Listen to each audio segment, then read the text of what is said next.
Madame, mademoiselle, monsieur, bonjour. Dimanche matin, on est le 8 à peu près. Et aujourd'hui, je vous emmène faire un petit tour du potager, du terrain. Donc d'habitude, je pars d'en bas du terrain pour vous faire la visite. Ça va faire bien un an que j'en ai pas fait. Aujourd'hui, je vais partir d'en haut du terrain. Donc là, comme vous le voyez, je sors de la maison. Je commence à monter dans le jardin du bas. Et je vais monter jusqu'en haut de la propriété. Bon, ça, je vais le faire en accéléré. Parce que il y a quand même un petit peu de chemin. Mais c'est pour que vous vous rendiez compte. Vous vous rendiez compte de comment est le terrain, comment est sa configuration. Parce que souvent, on me dit qu'on ne se rend pas compte sur les vidéos. Donc là, je vais essayer de faire en sorte que vous vous rendiez compte. Donc on y va, c'est parti pour une petite montée jusqu'en haut du terrain en accéléré.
On est arrivé tout en haut du potager. Enfin du potager, on arrive à la limite de mon terrain en fait. Voilà, le mur en pierre que vous voyez derrière moi, c'est là où s'arrête mon chez moi. Mais derrière ça, c'est de la forêt à perte de vue. Donc j'en suis pas propriétaire. Mais je considère que où on se trouve ici, c'est la zone 4. Et derrière moi, dans la forêt, partout, c'est la zone 5. Donc c'est des endroits où personne ne va jamais. Qui sont réservés à tout ce qui est chevreuil, écureuil, renard, etc., etc. Vous avez vu une clôture, donc nous on a clôturé un petit peu notre terrain. On a clôturé 3000 m², donc pratiquement la moitié, uniquement pour le chevreuil. Ce qui veut dire que la clôture, elle empêche de passer le chevreuil, parce qu'il nous détruisait vraiment tout. Mais le chevreuil ici, partout derrière moi là, il n'a pas de clôture, il peut se balader, il n'y a pas de souci. C'est juste l'accès au potager qui lui est interdit. Par contre, on a laissé des petits passages, on a laissé plein de petits endroits où les renards, les blaireaux, enfin, toute la faune qui se trouve dans cette zone 5 puisse intervenir dans le potager, notamment les renards pour les râteaux-pieds. Le chien passe le grillage sans problème, passe en dessous. Donc les animaux de la forêt peuvent éventuellement passer en dessous aussi. Allez, c'est parti pour cette petite visite du terrain. C'est une vidéo qui va durer quelques minutes, je pense, entre une demi-heure et 1 heure. En général, quand on visite le terrain avec des gens, on part entre 1 heure et 2 heures. Mais après, il y a des questions des gens, donc ça fait passer un peu de temps, quoi. Allez, c'est parti. Voilà, donc on est bien d'accord, on a parlé d'une visite du terrain et pas que du potager. Donc voilà, ici on se trouve dans la forêt. Alors là, par contre, on vient y faire du foin. Là, je vais monter avec la faux et je vais faire du foin. Du foin pourquoi? Pas pour les animaux, j'ai pas d'animaux, mais pour fuiner le potager, pour faire des murs en terre foin, pour les chiens. Le foin c'est toujours utile. Donc là on est dans la dernière sapinière. Donc c'est ici que je monte chercher quand j'ai besoin de poteaux, quand j'ai besoin de planches, parce que je fabrique beaucoup les planches moi-même avec la tronçonneuse. Enfin, quand j'ai besoin de matériel, quand j'ai besoin de bois de chauffage, voilà. Je monte ici me servir, donc j'ai une sapinière là, et j'en ai une autre en dessous, et le potager en fait il plonge par là. Bon, on va y aller. Donc mur en pierre sèche partout. Donc maintenant vous le savez, j'ai monté un tipi. Ce tipi-là, c'est pas pour manger ou pour devenir riche, je m'en branle de ça. De devenir riche et manger, on se débrouille. Mais par contre, voilà, les murs en pierre sèche, ils ont besoin d'être restaurés. Et moi, j'ai besoin d'embaucher des gens. Je vous ai expliqué dans une vidéo, mais je reprends une vidéo par rapport à ça plus clair, où je ferai beaucoup plus de... Je vous montrerai beaucoup plus les murs en pierre sèche du potager. C'était des vignes ici avant. Donc là, entre les deux sapinières, voilà, donc ma propriété s'arrête à ce mur. Et après, c'est chez quelqu'un d'autre. Mais ça fait 4 ans que je suis ici, à fond dans le potager tous les jours. J'ai jamais vu personne. À part des chevreuils, des écureuils, etc. etc.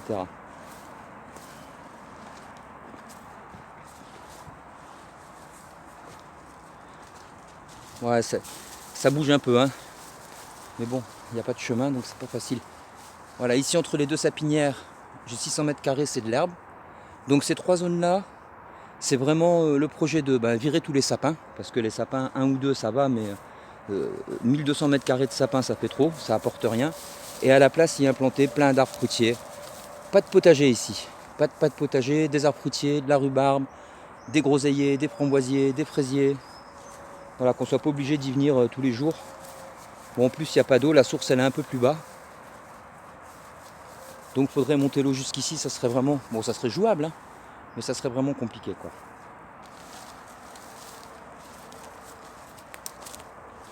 Voilà, donc l'idée, ça sera aussi d'aménager des chemins un peu moins casse-gueule. Voilà, là, on a encore tout un mur en pierre qui s'est écroulé. Alors avant, c'était des vignes, ouais. Et il y a 40 ans que c'est pas exploité, parce que tous les arbres que j'ai coupés, j'ai compté les cernes, et ils ont en moyenne une quarantaine d'années. Donc je pense qu'il y a 40 ans ici, il y avait des murs en pierre sèche partout, c'était des vignes. Et puis à une période, il n'y a plus personne qui s'en est occupé, ça n'a pas été entretenu. Et quand on dit que la forêt reprend la place quand c'est laissé à l'abandon, je vous garantis que c'est vrai, hein. Le potager qu'on va visiter, c'était une forêt comme ici. Avant, c'était presque impénétrable. Voilà, donc la fameuse clôture, avec des haies mortes. On essaye de faire un maximum de haies mortes le long de la clôture, de manière à ce que des arbres, des ronces s'installent et remplacent cette clôture. Bon, le but du jeu, c'est d'empêcher le chevreuil de passer, hein. C'est pas d'empêcher les autres bestioles, hein.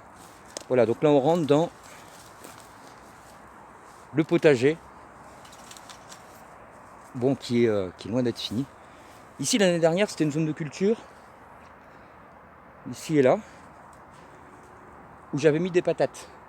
Bon, cette année, j'ai pas eu le temps de m'en occuper, mais on a quand même les rondins qui délimitent la zone, et ça a été mulché à fond. Là, l'idée, c'est d'y mettre une seule plante, qu'on n'a pas besoin de s'occuper. Donc je pense que ce sera de la sauge. Tout ce coin-là, je vais le faire en sauge.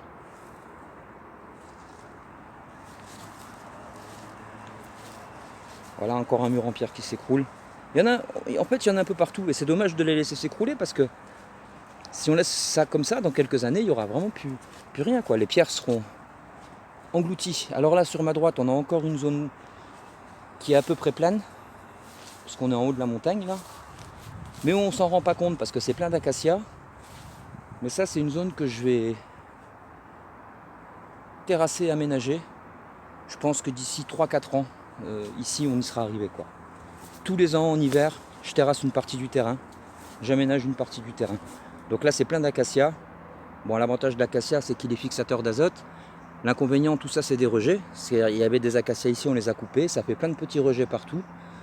Mais bon, ce qui est bien avec l'acacia, c'est qu'à chaque fois qu'on coupe, une fois par an, on récupère plein de petits bâtons, plein de bouts de bois pour faire plein de choses, une quantité de choses incroyable mais vraies. Alors donc, inutile de vous dire qu'ici, le chien, il s'éclate. Il n'y a pas de souci. Voilà, donc là, on redescend tranquillement. Tout ce qu'on a monté tout à l'heure. Et pour l'instant, autour de moi, il n'y a pas de légumes. C'est pas terrassé encore. Donc on se donne rendez-vous dans cet hiver déjà. On va avancer un petit peu cet hiver. On va avancer sur la gauche, par ici. Ici, l'année prochaine, il y aura des légumes. On commence à distinguer au fond des morceaux de potager.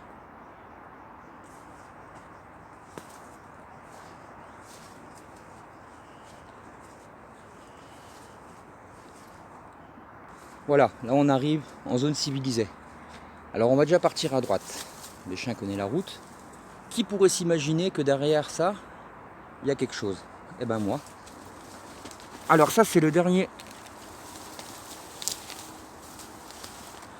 C'est la dernière, le dernier avancée dans le potager. J'ai fait ça cet hiver. Donc ici une zone un petit peu droite avec un petit mur en pierre sèche. Une petite mare pour avoir de l'eau. Alors l'eau ici pour l'instant n'a pas de source, on ira la voir après la source. Elle coule plus, on a fait venir plusieurs personnes et on sait où à peu près passe l'eau, donc on va la réhabiliter la source. Voilà ici la mare.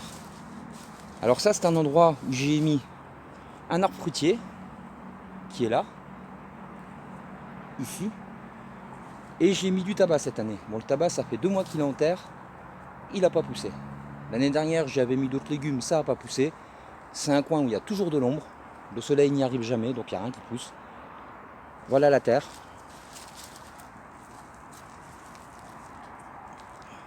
Une terre rouge argileuse, compacte. Donc ici je vais mettre un hamac ou un transat pour venir bouquiner. Ce sera pas mal, non? À côté de la petite mare. Voilà, donc là n'est pas le sujet. Ici on a... Alors comment je remplis mes mares, comment je gère l'eau, je vais vous faire une vidéo là-dessus aussi parce que c'est un peu compliqué quand on est à la montagne et qu'on n'a pas de source. Donc toute l'eau de la maison est récupérée en bas. Il y a une grosse cuve de 10 mètres cubes qui récupère l'eau de la maison et après on monte tout à la pompe. Donc voilà, cet hiver, j'ai mis le nez dans ce coin-là. Donc toujours pareil, un arbre fruitier tous les 3 mètres. Voilà un, des fraisiers. Là, il va y venir des groseilliers, des cassissiers, des framboisiers aussi, entre les arbres fruitiers. Et j'ai implanté de la vigne. Voilà, tous les 1,50 m, 2 mètres, j'ai mis un petit pied de vigne. Donc que de la variété ancienne. On a de la vigne Noah, Isabelle, Clinton, ancienne, interdite je crois, mais bon interdite après, Taylor. Voilà, j'ai plein de variétés de vignes différentes. Bon pour l'instant c'est tout petit, ça a été implanté il y a quelques semaines. Avec quelques tout petits pieds timides de poirées. Voilà, donc l'idée ici, c'est de faire une vigne. Vraiment y mettre du raisin. Et la restante qui a juste au-dessus, là-haut, derrière ce mur en pierre, on voit les piquets là. Ça va être pareil qu'ici, ça va être de la vigne, des arbres fruitiers, des fraises et des petits fruits. Donc là on voit, c'est pas fini. Pour l'instant j'ai fait une rangée. Et j'ai encore tout ça à m'occuper. Mais ça va être vite fait. En plus les murs en pierre au fond sont en bon état. Donc ça va aller tout seul. Ça c'est le petit potager, le petit coin potager caché. En fait, qu'on voit pas de la route quand on se promène. Si on ne le sait pas, on peut pas le trouver.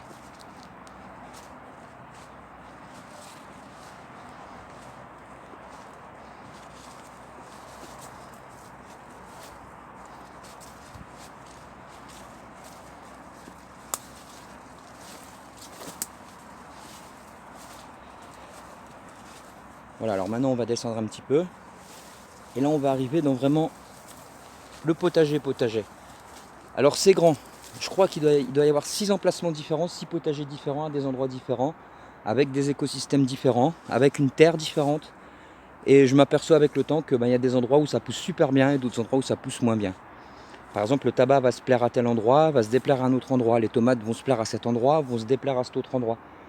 Donc comme je rentre dans ma 4e année de potager ici, et tous les ans j'essaye par exemple quand je mets des pieds de tomates, je ne vais pas en mettre que ici, je ne vais pas mettre 50 pieds de tomates ici et que des pieds de tomates. Je vais mettre des pieds de tomates ici, je vais mettre des pieds de tomates là-bas, je vais mettre des pieds de tomates là-bas, je vais en mettre en dessous, je vais en mettre encore plus loin. Ça me permet de voir où les tomates se plaisent. Ça me permet aussi, s'il y a des attaques de mildiou ou des attaques de champignons, de ne pas avoir tout qui tombe malade en même temps. Donc voilà, ici c'est un terrassement que j'ai fait aussi cet hiver, donc c'est la première année. Avec une terre sans humus quoi. Parce qu'on dit que dans la forêt il y a de l'humus, mais ici c'était tellement en pente qu'à chaque fois qu'il pleut, l'humus il descendait dans le lot quoi. Donc voilà, ça c'est une terre qui est paillée. Et si je viens soulever un peu le foin, voilà, on a une terre où il n'y a pas d'humus du tout. C'est rouge. Et si je serre, et encore ici elle est sableuse. C'est pas une bonne terre quoi. Donc on le voit bien que c'est pas une bonne terre. Hein. Les choses se plaisent pas spécialement bien ici. On a un arbre fruitier qui est crevé. Enfin, ça a du mal à pousser. On le voit, ça a faim d'azote je pense. Bon, le tabac a souffert avec le froid. Hein. Fin d'azote et excès d'eau. Mais bon, après maintenant ils annoncent du beau temps pendant 2 mois, donc ça va le faire. Ça va le faire. Ah, ici quelques choux-fleurs que j'ai implantés il n'y a même pas une semaine. Et là on voit, ça a du mal, ça végète. Il y a des haricots, il y a un pêcher, hop, un petit fruitier. Il y a quelques cornichons. Mais c'est tout timide par rapport à ailleurs. Voilà par exemple les pieds de tabac qui ont été mis au même moment, même variété ici et là-bas. On va y aller voir tout à l'heure de plus près. Ça veut dire que là-bas ça se plaît mieux qu'ici. Bon là on a quelques pieds de tomates. J'ai remarqué ce matin de bonne heure qu'il y avait le mildiou qui attaquait par ici. Alors ce potager il est mené en permaculture. Permaculture ça veut dire quoi pour moi? Ça veut dire une grande biodiversité. Donc on le constate. Hein. Des tas de feuilles, des tas de bois, du foin, des arbres. Plein de choses dans le terrain. Ce qui veut dire que par exemple si on a la pyrite du chou, ça on l'a remarqué plein de fois, qui va pondre sur un chou, on laisse les œufs, on y revient le lendemain, et les œufs il n'y en a plus, il y a un trou à la place. Soit c'est un frelon qui est passé par là, il y a un insecte prédateur qui est passé par là, qui a mangé les choux. Les limaces, il y en a plein, mais j'ai tellement de choses de planter en pleine terre que je ne suis pas embêté. Elles me mangent une partie de mes récoltes, mais ça reste raisonnable et je crois qu'il doit y avoir les prédateurs aussi qui vont bien pour les limaces. Hein. Voilà, là on a des haricots, des tomates. Alors toutes ces tomates là, c'est la première fois que je les mets dans mon terrain, je ne connais pas les variétés.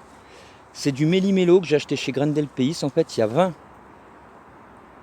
15 variétés de tomates dans le sachet, donc j'ai tout semé, j'en ai mis partout et ce sera à moi ensuite d'identifier les tomates par rapport à la liste qu'il y a derrière le sachet. Ça va me faire des nouvelles variétés pour pas cher pour l'année prochaine. Donc ces tomates là, c'est la première année qu'elles sont implantées sur mon terrain, donc elles n'ont pas l'habitude encore. Alors, je vois que j'ai quelques petits soucis, mais ça reste marginal. J'avais repéré du mildiou par ici, je sais plus où. Bon, on voit de toute façon que c'est pas le top, que ça se plaît pas plus que ça. Hein.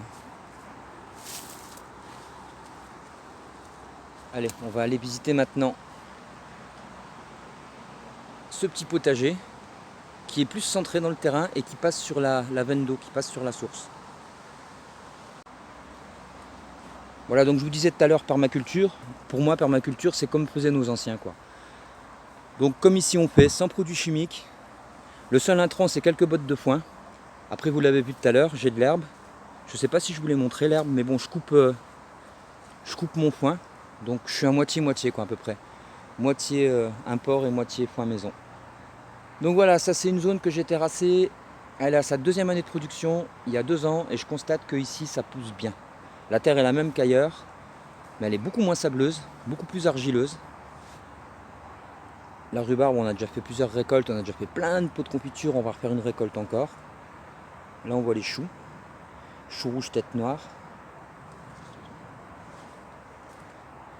Voilà, je disais donc la terre est plus argileuse que le potager dans lequel on vient de sortir. Et on a l'eau qui passe. On a l'eau qui passe sous terre tout le long là. Alors, je le vois quand je fais des trous, hein. C'est toujours humide en fait ici. Donc les légumes se plaisent super bien. Choux de Bruxelles. Voilà les plants de tabac qui ont été plantés au même moment que ceux qu'on a vus tout à l'heure.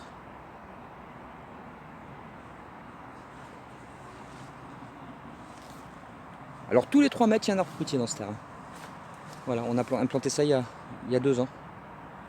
Par exemple, celui-là, c'est un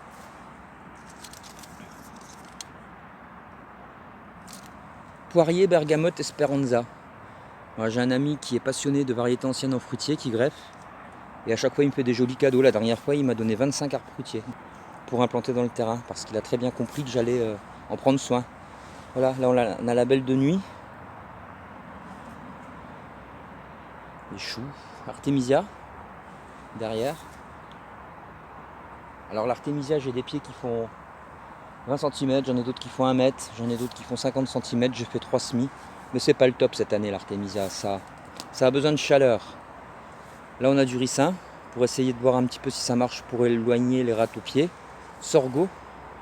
Alors le sorgho c'est plus pour les oiseaux que je l'ai mis en place.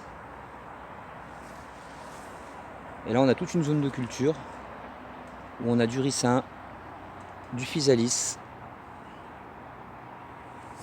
tomates. Voilà, alors on voit il est 11h du matin et l'humidité qu'on voit sur les feuilles c'est pas parce qu'il n'y a plu, c'est parce qu'il y a la rosée. Alors le souci dans ce potager, enfin le souci, non, quand il fait humide comme ça c'est que là il est 11h et on voit le soleil, il est encore derrière les arbres. Donc il faudrait que je coupe ces arbres là-haut pour avoir le soleil plus tôt ici. Parce que j'ai pas le soleil avant 11h midi. Et le soir pareil, le soleil il se couche par là. Donc il faudrait que je pas couper ces arbres parce que c'est des chênes, mais les transformer en trognes qui montent beaucoup moins haut pour avoir le soleil un peu plus tard le soir. Alors donc vous voyez, il y a du foin partout, du foin, des feuilles mortes. Alors, dès qu'on dégage, dès qu'on coupe de l'acacia, dès qu'on coupe, dès qu'on fauche, qu'on coupe, qu'on désherbe un petit peu pour pouvoir passer, on met tout sur les zones de culture. Ça nourrit le sol, ça nourrit pas les plantes, mais à long terme ça nourrit les plantes. Alors le ricin ici il est magnifique. Hein. Il est magnifique. Capucine, on vient de voir là. Hein. Ça c'est super bon dans la salade. Là on a un pied de géant d'Atlantique. Alors pareil, les cucurbitacées ça a beaucoup de mal cette année, je sais pas chez vous, mais pas d'oïdium par contre. Là c'est des pommes de terre que j'ai mis il y a 3 semaines. 3 semaines, 1 mois, ouais. Et je fais une vidéo là-dessus parce que l'idée c'est de tester les pommes de terre. Alors les pommes de terre j'en ai mis qu'ici. J'en ai tellement de pieds spontanés qui poussent partout que j'ai pas eu besoin d'en mettre cette année. J'en récolte régulièrement, sans travail, sans rien faire. Donc l'idée c'est d'implanter des pommes de terre partout dans le potager. On va faire ça au printemps, on va vraiment mettre beaucoup. Et on en laissera toujours traîner, comme ça après on n'aura plus besoin d'en planter. Je pense que c'est plutôt dû à l'excès d'eau. Il y a trop plu et le tabac il aime pas quand ça pleut trop. Il aime pas du tout. Alors je pense que je garderai les semences de ces deux là. Alors ça va monter à 2 mètres de haut. Hein. Voilà, donc ici on a un petit coin avec donc pommes de terre des deux côtés, ricin tous les 1 mètre, voir si le ricin fait vraiment fuir les râteaux-pieds. Alors il faut savoir qu'ici l'année dernière j'ai mis des pommes de terre, j'en ai ramassé 0 et il n'y en a aucune qui est repoussée en spontané. Ce qui veut dire que c'est le fief des râteaux-pieds. Donc voilà, l'idée c'est vraiment de voir si le ricin est efficace pour les faire fuir. Donc ricin, haricots qui montent sur des structures. Donc la structure est faite de manière à ce que les haricots vont pouvoir aller vraiment se balader partout. Elle n'est pas très haute, elle doit faire 1,80 m. Mais après les haricots ils vont aller se promener au-dessus. Artémisia. Encore artémisia. On a du persil. Un arbre fruitier là-bas au fond. 2 pieds de salade qui montent à graines. On a la reine des glaces et la bon jardinier ici. Alors de l'artémisia et du tabac, il y en a partout hein, dans ce potager. Là on a encore des tomates, un arbre fruitier au fond.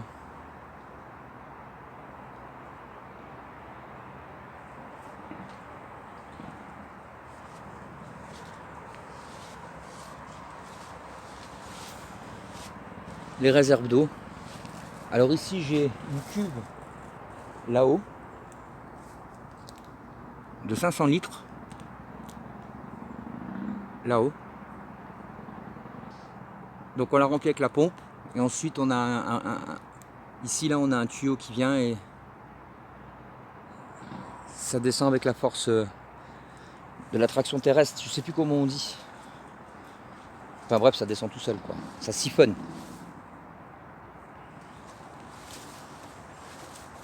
Sur ma gauche là on a tabac blonde Virginie qui est joli. Je vois qu'il y en a un qui a versé là, je vais y mettre un petit tuteur. Encore un petit peu de ricin. J'ai vraiment essayé d'en mettre de protéger des endroits entre guillemets avec du ricin et d'autres pas pour voir un petit peu vraiment si c'est efficace sur les râteaux-pieds. Les choux, alors les choux ça va être la récolte, je pense cet après-midi. On va faire du chou, encore un artémisia là. On va faire du chou farci qu'on va congeler, on va faire du chou lacto-fermenté et du chou tout court, congelé, au congèle, on fout tout ça au congèle.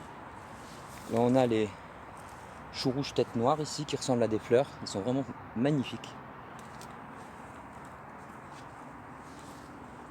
Alors on va prendre à droite parce qu'il y a des choses à voir aussi par là. On va monter jusqu'à la source, tiens. Voilà, tabac Elena.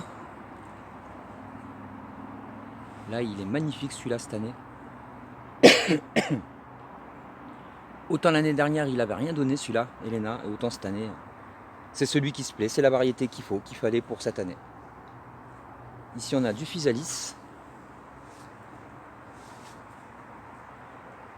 Ah ça va donner aussi le physalis. Il faut un peu de chaleur maintenant. Il faut que ça s'arrête de pleuvoir et il faut que ça s'arrête de pleuvoir. Il faut qu'il y ait un peu de chaleur. Voilà, c'est la dernière implantation de tabac ici derrière les Elena là. Voilà, ça c'est des blondes Virginie. Allez, on va aller voir la source. Enfin la source qui ne coule plus. Donc on a fait venir un sourcier. Enfin on a fait venir, c'est un copain, donc il l'a fait gracieusement. Et un autre copain qui s'y connaît en électromagnétisme. Et je leur ai demandé à tous les deux de trouver où passer l'eau. Et ils ont tous les deux dit, sans se concerter, sans se connaître, ils ont tous les deux dit l'endroit où passer l'eau, ils ont dit le même endroit. Donc à côté de la source que les anciens avaient faite, 1,50 m à gauche, et en gros 1,50 m de profondeur. Donc on va creuser, et on va voir si on trouve l'eau. Et si on trouve l'eau, on va pouvoir réhabiliter cette source. Alors il y a du bois de chauffage par terre partout. Ça c'est pour cet hiver, c'est du chêne. On voit que les champignons commencent à attaquer.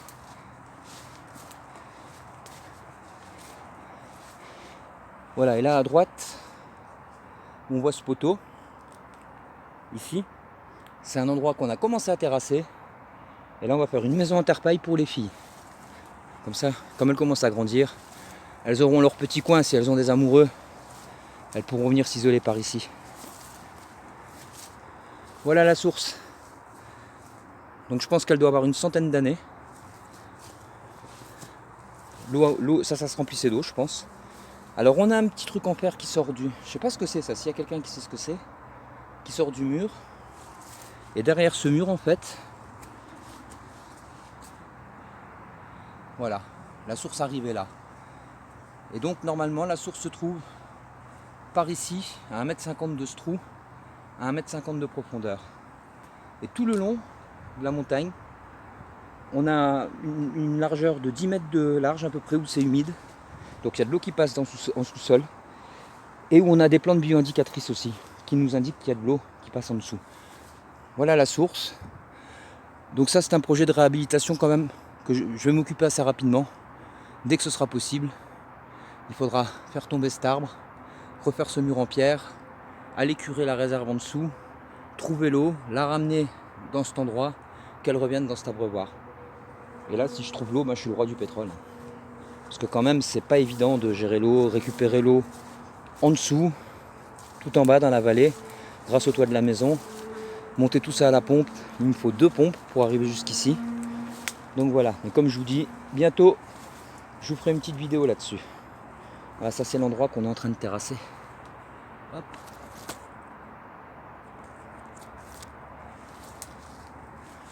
Enfin c'est pas moi qui terrasse, c'est les filles.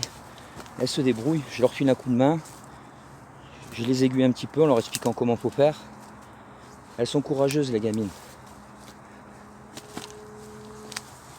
Voilà, donc là on va revenir dans le monde civilisé. Alors là c'est des endroits où je viens très rarement, pour le moment. Ah, donc là on était en dessous tout à l'heure, où il y a le tabac. Et tout ça ici ça va devenir un potager très rapidement.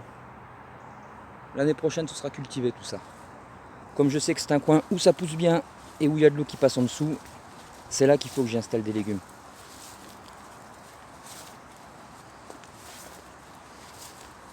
Là ici c'est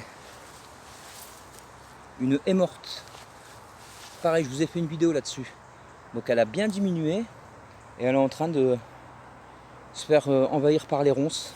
Tiens, regarde là. Alors des murs cette année on va pas en manquer. Hein. Il y en a partout sur le terrain. Voilà, là on les voit. Elle est en train de se faire envahir cette haie morte par les ronces, par les arbres. Alors l'idée c'est de laisser pousser les arbres, de laisser pousser les ronces. Mais ça va vite, hein. Ça fait même pas 2 ans qu'on a fait. Voilà, elle est vraiment envahie de ronces, quoi. Voilà, là on voit les pieds de tabac qui sont à 1,50 m environ. Elena. Donc là je vais récupérer des super semences de tabac cette année. Alors voilà, il y a plein de murs en pierre sèche, il y a plein de tas de bois, il y a plein d'abris. Ça pourra couper. Belle de nuit. Physalis, on l'a vu tout à l'heure.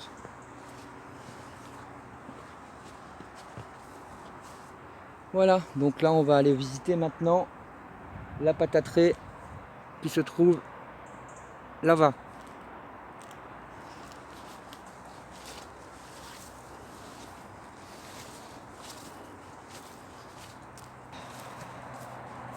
Donc là, ici, il y a la baissière. Pareil, j'avais fait une vidéo là-dessus. Donc il y a un fossé, ici, qui est censé empêcher l'eau de trop ruisseler vers le Lot, vers la vallée quand il pleut. Donc ça, c'est un test. Hein. Et je me rends compte que les légumes qui sont plantés ici, donc juste à côté de la baissière, bah, ils sont pas mal. Même l'année dernière, quand il y a eu la sécheresse, ils ont pas trop manqué d'eau. Donc là, en l'occurrence, il y a des choux, des tomates, du maïs, des haricots. Alors, on les voit là. Alors, tout a du retard cette année. Hein. Du persil, des salades, grosses blondes pancalières. Enfin voilà quoi, il y a beaucoup de choses qui sont assemblées ensemble. Du sorgho, etc. etc. etc. Là je vois des petites fleurs.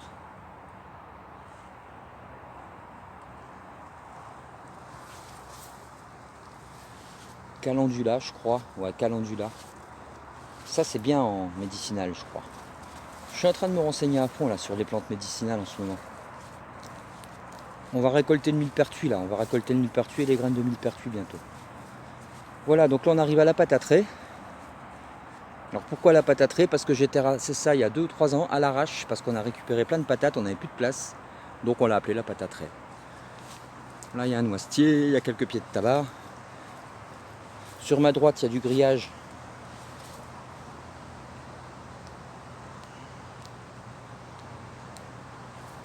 Avec des pieds de tomates, des haricots, du tournesol.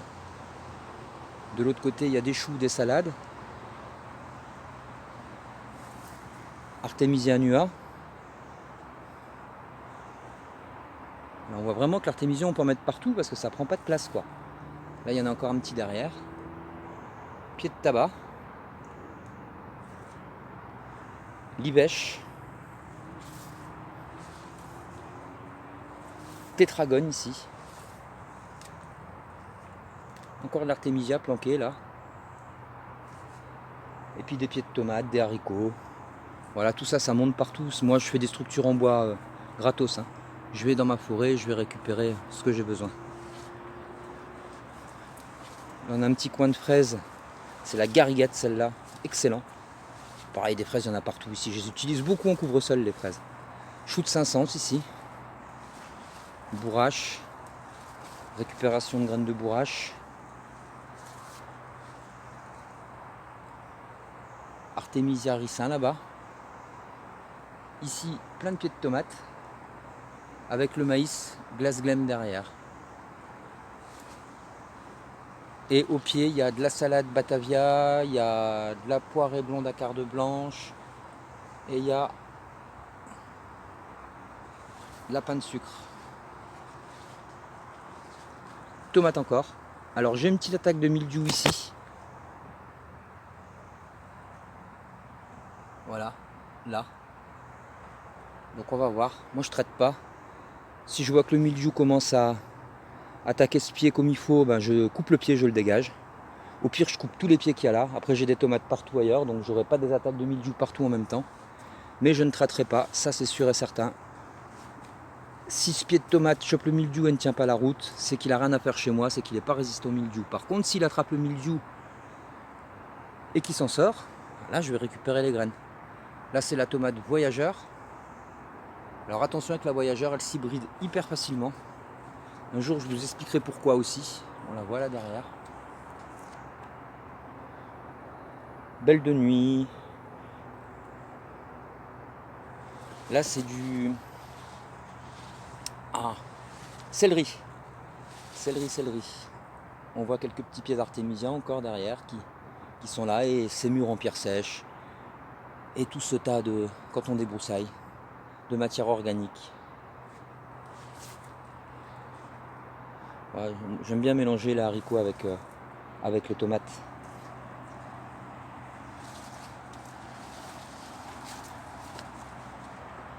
Là-haut c'est les haricots tarbés avec les petits tournesols qui sont en train de partir en fleurs. Voilà, pareil, même par rapport à ça, il y a du retard. Là on a les haricots beurre, ça c'est pour les semences. Tout pour les semences. Alors les haricots, je vais en ressemer bientôt, je vais prendre le risque. Je vais attendre le 15 août, et 15 août je vais semer des haricots. 15 août, 15 septembre, 15 octobre. Avec un peu de chance, je récolterai des haricots deuxième quinzaine d'octobre. On verra. Et Yaka qui attend. Voilà, donc là de l'autre côté du grillage. Alors ça, je me rappelle plus le nom de cette plante, mais c'est une plante qu'on en a implanté une ou deux il y a 2 ans. Et regardez tout ce que ça fait. C'est une plante que les bûcherons utilisaient comme PQ. Je sais plus quel nom ça. Là on a de la rhubarbe, de la salade. Là on est de l'autre côté du grillage. Des choux. La poirée qui monte à graines. Un chou noir de Toscane là-bas qui monte à graines. Du physalis. C'est vraiment tout mélangé. Moi j'aime bien. Là-bas au fond on voit des choux, du sorgho, les haricots tarbés qui vont se connecter à cet arbre. Ça va pas tarder, je pense, ça va être très rapide. Ça fera un arbre à haricots. Là on voit en dessous, il y a amarante, œillet d'Inde géant. Ici j'ai fait toute une ligne de saules du Vanier. On les voit là. Tac, tac. Donc ça c'est pour faire de la vannerie. Il y a de la poirée, il y a du ricin et il y a des pommes de terre spontanées. Voilà, comme je vous disais tout à l'heure, des pommes de terre spontanées comme ça, il y en a un peu partout qui sortent. Donc on récolte au fur et à mesure de nos besoins. Voilà. Un petit liner de piscine que j'ai récupéré tout neuf, qui va me servir à faire des serres. C'est mieux que d'aller acheter des bâches neuves, au moins ça sera réutilisé.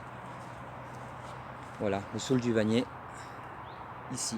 Comme je sais que c'est un endroit humide, je les ai implantés là. Allez, maintenant, donc tout à l'heure on est monté par là quand on a monté au ralenti. Là maintenant on va se rendre à la rase. Alors la rase c'est notre QG. Alors c'est un peu le bordel à la rase puisqu'on est en train de faire plein de travaux. C'est un endroit que je suis en train de modifier à fond. Alors avant d'arriver à la rase, là on est sur l'une des premières buttes culture en lasagne que j'ai faites. Donc s'il y a un saut comme ça, c'est qu'il y a un piège à ratopier en dessous. Ici il y a beaucoup de ratopiers en fait. Il y en a plus que là-haut. Donc j'essaye de piéger un peu. Et là ça fait 4 ans que je mets des trucs à pousser et 4 ans qu'il n'y a rien qui pousse. À part la sauge qui s'y déplaît pas. Sinon le reste c'est misérable quoi. Mais rien ne pousse, c'est un truc de malade, je sais pas pourquoi. Donc l'idée ici c'est de terrasser, c'est pas grand, hein, ça doit faire 60 mètres carrés en gros, 40, 50, 60 mètres carrés. Et d'y faire des bacs. Des bacs de 90 cm de haut avec des planches en Douglas, grillagées pour pas que les ratopiers montent dedans. Et y planter mes carottes, mes radis, mes navets, mes poireaux, parce que pour avoir des radis, des poireaux, des carottes, du céleri, tout ça, ici c'est très compliqué, la terre est très compacte et les ratopiers sont très virulents des fois. Voilà, on voit encore au fond là-haut un tas de bois. Donc tous ces tas de bois là, je les laisse. Il y en a partout pour la biodiversité. Allez, on arrive à la rase.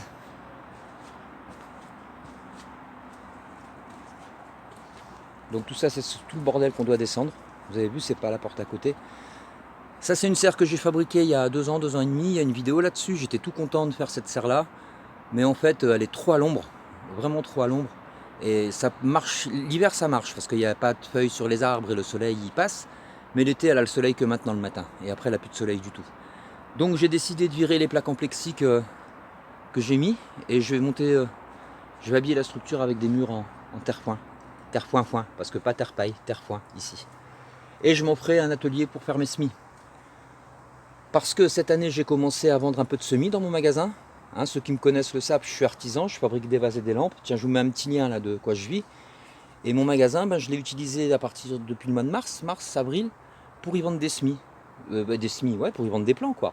De tomates, de choux, de tout ce que tu veux. Et ça n'a pas trop mal marché. Donc l'année prochaine, j'ai décidé de remettre le couvert, mais d'une manière un peu plus professionnelle. Donc on est en train de transformer la rase à ce niveau-là. Donc ici, pareil, 3 cultures but en lasagne, là, avec bois mort au fond, carbone, azote, terre. Et pareil, là, ça fait 3 ans, 4 ans que c'est en route et ça pousse pas. Tous les ans, ça pousse pas. Tous les ans, je rajoute de la matière organique. Cette année, j'ai même rajouté un peu de fumier, alors que je le fais jamais, parce que le fumier, il faut le monter. Et ça pousse pas. Donc ici, l'année prochaine, pelouse, herbe, pour les filles. Voilà, parce qu'on n'a aucun coin ici avec de la pelouse ou de l'herbe. Donc tout ça, ça va être transformé pour que les filles puissent éventuellement mettre une tente. Voilà, puis de l'herbe, c'est toujours sympa, quoi. Là-bas, on a la mare, donc ça va être bien. Ici, on a une serre de 6 mètres. Et là, on a, pareil, des cultures en lasagne. J'ai fait plusieurs couches, là. Ça a 4 ans, ça. Avec quelques pieds de tomates.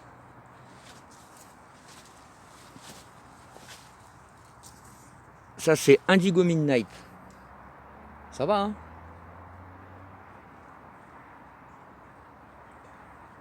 Donc ici, l'année prochaine, il va y avoir une serre.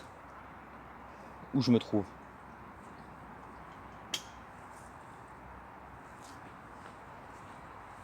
Un peu de bourrache spontané. Voilà, donc ici c'est une 6 mètres carrés, il y a une 10 pieds de tomates là-dedans que j'ai jamais taillé. Donc ça commence vraiment à toucher le plafond. Donc ce que je vais faire, comme la serre est protégée avec des plaques de plexi, avec des boulons, je vais démonter les plaques de plexi et je vais laisser les tomates partir dans tous les sens comme elles le veulent et je verrai bien ce que ça donne. Comme c'est pas taillé, il y en a qui disent que quand on taille pas, on chope moins facilement le mildiou. Donc moi je taille un peu. Et là je vais pas tailler du tout. Du maïs, qui ne demande qu'une chose, c'est être mis en terre. Puis là toujours pareil, hein, quelques petits arbres fruitiers. Alors la nouveauté, et là je vous ai fait une vidéo sur la construction de ce truc, mais c'est pas fini, donc je balancerai la vidéo quand ce sera fini, c'est que je me suis amusé à terrasser ici, encore et toujours, pour y faire une terrasse et pour y mettre une serre sur plancher. Parce que, on le voit, c'est la gadouille de partout. Et il nous fallait un endroit quand on casse la croûte, quand pour les filles, tout ça, propre, entre guillemets, droit surtout. Donc on a construit cette petite terrasse sur pilotis, enfin petite terrasse, tout est relatif. Hein.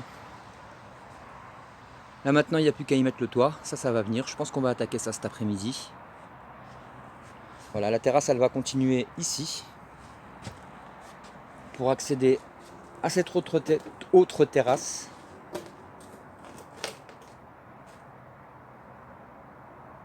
Pour avoir une piscine pour les filles, ça va faire comme salle de jeu pour les filles ici en fait. Et là, derrière, ce sera le coin barbecue, je pense. Barbecue, stockage de bois. Bon, il y a encore du boulot, mais petit à petit, on y arrive. Là, il y a encore quelques choux, quelques pieds d'artémisia que je vais remettre en terre. Quelques fraises, quelques basiliques. Il y a du céleri là-haut. Il y a de la sauge. Il y a de l'osier. Voilà. Et des arbres fruitiers. Là, il y a une vingtaine d'arbres fruitiers à remettre en terre. On fera ça cet hiver. Ça, c'est le trou qu'on utilise pour faire, pour tremper le foin dans la boue. Là-bas, il y a quelques groseilliers. Des pierres sèches. Hein, on est en train de... Pareil, je vous ai fait une vidéo là, il n'y a pas longtemps. On récupère des pierres sèches. On sculpte la montagne et on récupère du caillou là. En ce moment, on est tombé sur une veine de cailloux. Donc là, on a pas mal de cailloux, des poteaux. Voilà. Tout ce qu'il faut pour bien avancer.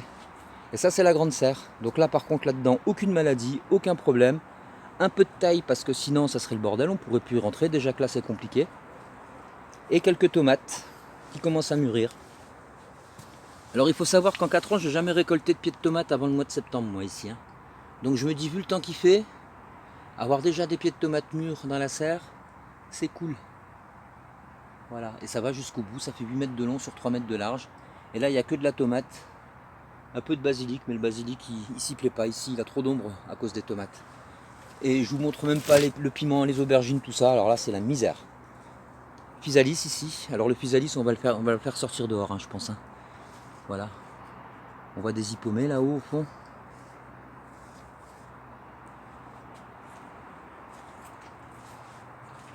Voilà, voilà. Donc là, on va faire des murs en terre-foin pour boucher ces trous. Et je vous fais, j'ai fait des vidéos sur tout. Là, on a rehaussé la serre parce qu'on trouvait qu'elle était trop petite pour la piscine. Je vous explique comment je fais. Ça va peut-être vous donner des idées. De toute façon, le but du jeu, hein, c'est ça. Hein. C'est partager ses expériences, partager ses idées. Pas dire oui, moi je sais, c'est comme ça qu'il faut faire et tout. Non, non, on essaye de faire, on essaye de partager. Là au fond, il y a une structure qui va accueillir des haricots. Là, ça va être blindé de haricots là bientôt. Ils sont là. C'est des haricots la vigneronne. Et maintenant, on va descendre au jardin du bas, donc le jardin qui est juste derrière la maison.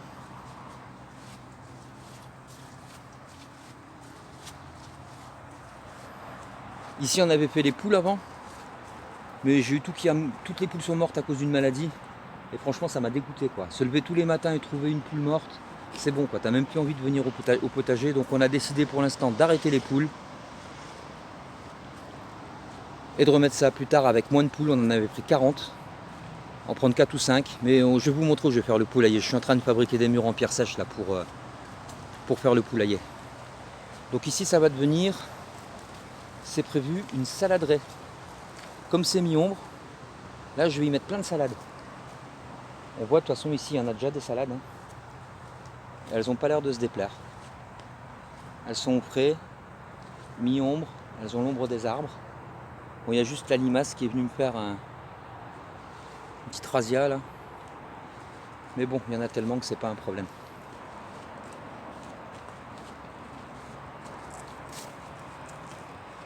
Ici pareil, où il y a le tas de bois bâché, ça va être tout aplati et on va y stocker du bois de chauffage pour pouvoir le descendre en bas à la maison après derrière quoi avec le tobobois. Allez voir la vidéo sur le tobobois. Vous allez voir comment on descend notre bois ici. Je vous mets un lien juste au-dessus. Ça c'est une culture pareille en lasagne. Mais ça marche pas. Trop à l'ombre, à mon avis. Et voilà, donc là on arrive à l'endroit où le grillage s'arrête. Donc rappelez-vous, là où on avait vu le grillage il vient jusqu'ici. Parce qu'ici c'est encore la forêt, de l'autre côté. Pour se protéger du chevreuil. Allez, on va descendre au jardin du bas.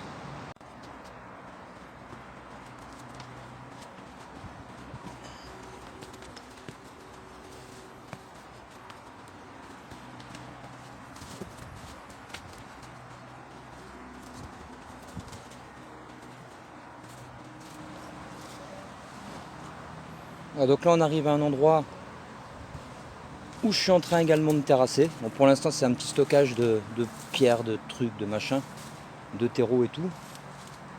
Donc terrasser ça veut dire faire des murs en pierre. Là on envoie un morceau derrière les tôles. Mettre un bout de terre à un plat. Tout renforcer en fait avec de la pierre de taille quoi. Hein. Voilà, là je suis en train de fabriquer un mur en pierre sèche. Pour l'instant il s'arrête là. J'ai fait tout ça l'année dernière. Et ici je vais y mettre les poules. Je vais y mettre 3, 4, 5 poules. Je vais faire un poulailler bien protégé des prédateurs. Donc là on voit encore les murs en pierre derrière là. Ici. Pousse-toi les chiens. Là on a le millepertuis qui est en train de partir en graines. Donc on va récupérer des graines bientôt. Donc là poulailler. Et ici à gauche c'était une ruine. Donc je vais refaire un petit peu les joints en béton. Je vais couler une semelle au-dessus des murs là. Hop hop. Mettre une porte ici, un petit abri à l'intérieur. Et là je pense que je vais y mettre des cochons. Je vais y mettre 2 cochons parce qu'on cherche à être autonome en viande. Nous on est des viandards, on aime bien le saucisson, on aime bien le jambon, on aime bien le boudin, on aime bien tout ça quoi. Voilà, et là on arrive dans le jardin du bas. Donc là 1 heure de piscine destinée à protéger le bois de chauffage qu'on va descendre et qu'on va stocker ici et là. Et là. Donc on stocke tout notre bois de chauffage ici et on le protège avec liner de piscine très costaud, récupération. Alors le jardin du bas, c'est un jardin que j'utilise beaucoup l'hiver. Là on a la maison. Hop. Bon, cet été j'ai mis quelques potirons, potimarrons et tout ce qui s'ensuit. Mais sinon l'hiver ici j'y fais mes choux, mes salades, enfin tous les légumes d'hiver en fait je les mets ici. Parce que l'hiver on a quand même beaucoup moins de légumes que l'été. Bon, il y en a un petit peu là-haut aussi, des choux notamment. Et l'hiver, bon, on n'a pas toujours envie de monter là-haut pour aller chercher une salade ou pour aller faire quoi aux caisses.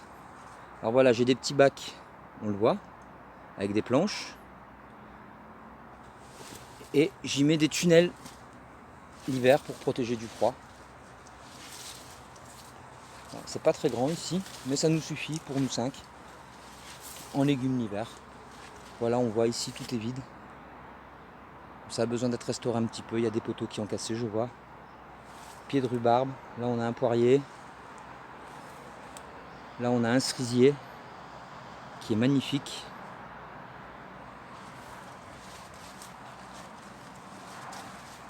Alors, donc, comme on le voit, il y a encore beaucoup de place dans ce potager du bas. Il sera rempli bientôt. Il y a une courgette, un potiron qui monte dans l'arbre, du lilas, des fraisiers. Ici encore un potiron qui part loin, loin, loin, par là. Les potirons se plaisent ici. Ça cogne l'après-midi, on n'a pas le soleil avant 14 h, mais les potirons se plaisent. Tiens, regarde, là on a un pied de tomate spontané. Ici. Physalis. Et encore potiron, courge, courgette, potimarron. Ça grimpe dans le poirier, ça va se poser sur la serre.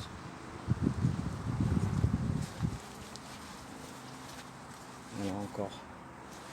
Ça c'est potimarron. Là où on a des petits bonnets turcs. On voit que ça grimpe, ça grimpe, ça grimpe. C'est incroyable hein, quand même. À l'intérieur de la petite serre, on a du physalis. Et une petite courgette que j'ai mis il n'y a pas longtemps. Ça c'est pareil, cette serre pendant l'hiver on n'utilise pas. On y stocke du bois également. Alors pour descendre le bois, j'installe un toboggan qui arrive ici et qui monte jusque là-haut. Et j'en installe un deuxième qui monte au-dessus de la ruine là-haut. Comme ça on fait glisser le bois au toboggan, paf, on le reprend, on le refait glisser au toboggan, paf, et il arrive directement là. Allez voir la vidéo sur le tobobois comme on l'a appelé. Et voilà, la visite est terminée je pense. Hein. On a vu les potimarrons, non les potimarrons, pas les potimarrons, les petits bonnets turcs. Ils sont là. Alors celui-là il pousse dans un râteau. Voilà, je vais pas trop l'embêter. Millepertuis encore ici.